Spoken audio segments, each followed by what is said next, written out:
തിരുവനന്തപുരം പാലോട് വനത്തിനുള്ളിൽ 5 ദിവസം പഴക്കമുള്ള മൃതദേഹം കണ്ടെത്തി. മടത്തറ ശാസ്താംനട സ്വദേശി ബാബുവാണ് മരിച്ചത്. കാട്ടാന ആക്രമണത്തിൽ കൊല്ലപ്പെട്ടതെന്നാണ് സംശയം. കൂടുതൽ വിവരങ്ങളുമായി പ്രജിത്ത് മോഹനൻ ചേരുന്നുണ്ട്. പ്രജിത്ത്, എന്താണ് മറ്റു വിവരങ്ങൾ?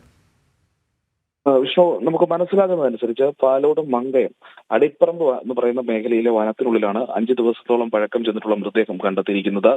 ഇത് മടത്തറ ശാസ്താംനട വലിയ പുലിക്കോട് ചതുപ്പിൽ സ്വദേശിയായിട്ടുള്ള ബാബുവിന്റെ മൃതദേഹമാണ് എന്നുള്ളതാണ് ഇപ്പോൾ നാട്ടുകാർ അറിയിക്കുന്നത്. അതായത് ഇയാൾ കഴിഞ്ഞ കുറച്ച് ദിവസങ്ങളായി ഇയാളെ കാണാതായിരുന്നു.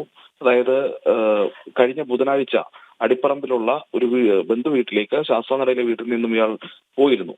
പിന്നീട് ബാബുവിനെ ആരും കണ്ടില്ല. 5 ദിവസമായിട്ടും ബാബു വീട്ടിൽ തിരികെ എത്താത്ത സാഹചര്യത്തിലാണ് ഈ രീതിയിലൊരു പരിശോധന നടന്നത്. നാട്ടുകാർ ആ പ്രദേശത്തൊക്കെ അന്വേഷണം നടത്തിയിരുന്നു. അങ്ങനെയാണ് ഈ അന്വേഷണത്തിൽ ഇയാൾ ബന്ധുവീട്ടിൽ എത്തിയിട്ടില്ലെന്ന് മനസ്സിലാക്കുന്നത്. പിന്നീട് വനത്തിനുള്ളിലും പരിശോധന നടത്തുന്നു.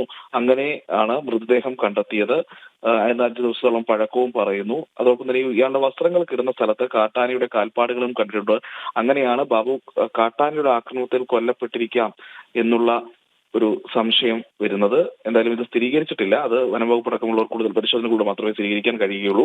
രാത്രിയായതിനാൽ ഈ വനത്തിനുള്ളിൽ കയറി പരിശോധന നടത്തുന്നത് വലിയ പ്രയാസമുള്ള മേഖലയാണ്. പ്രത്യേകിച്ച് കാട്ടാനയും കാട്ടുപോത്തും ഒക്കെ വിഹരിക്കുന്ന സ്ഥലമാണ് എന്നുള്ളതാണ് നമുക്ക് ലഭ്യമാകുന്ന വിവരം. എന്തായാലും മരിച്ചിരിക്കുന്നത് ഈ പറയുന്ന ശാസ്താംനട വലിയ പുലിക്കോട് സ്വദേശിയായിട്ടുള്ള ബാബു എന്നയാളാണെന്നാണ് ലഭ്യമാക്കുന്ന വിവരം. ശരി, പ്രജിത്താണ് വിവരങ്ങൾ നൽകിയത്.